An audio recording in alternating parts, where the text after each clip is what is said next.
Where are some other places at a box level you would see someone trying to squeeze in templates where principle should be what's being used?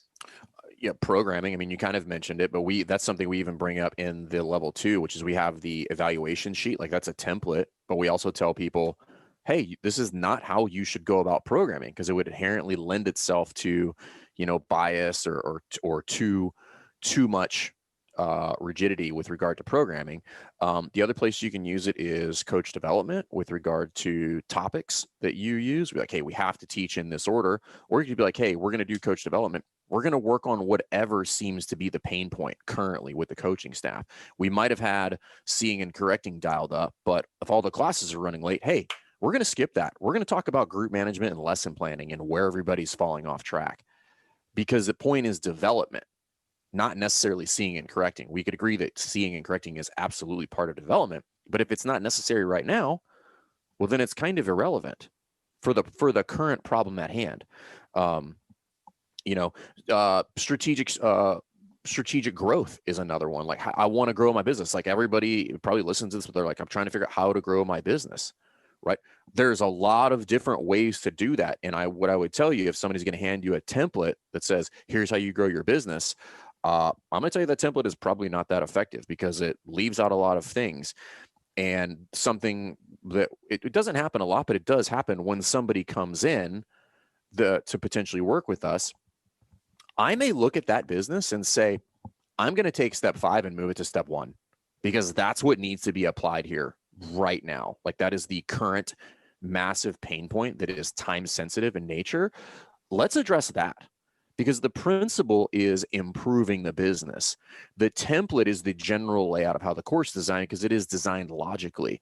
However, if I never deviated from that, I would tell you right now, there's some people that are seeing success that would not have seen it had I not deviated from that, because I didn't apply context or principles to say, what does this person need? Well, they need that. They also need all these other things. However, what they need right now, today, is this thing.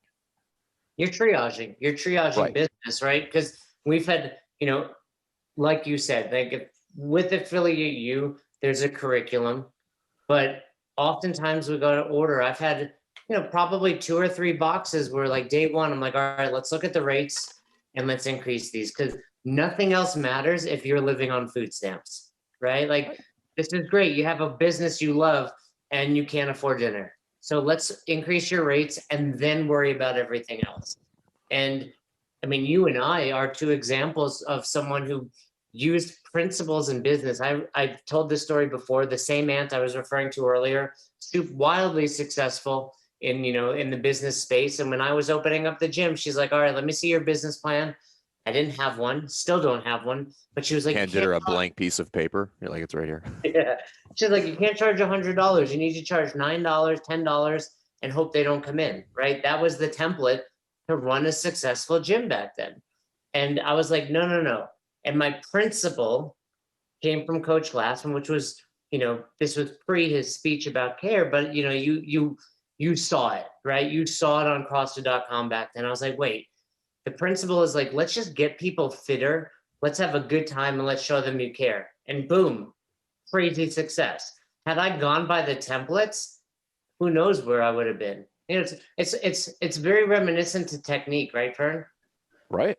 Like technique. There's many techniques to accomplish a task. There's better and worse, but I'm going to allow you to experiment and figure out which one works best for you. If we only teach the snatch like Coach B straight line, we may get some progress. But if we allow the hit and catch, the Russian technique, etc., maybe you can do more. But maybe it doesn't work for you. And I think if you're so pigeonholed into, hey, the hit and catch, and you have grandma coming in for the first time, you're like, grandma, smash that barbell into your hips, all right. Or high bar versus low bar back squatting, right? Just like, I mean, they're like, which one do you teach? I'm like, whichever one works for the person, because the principle is to squat.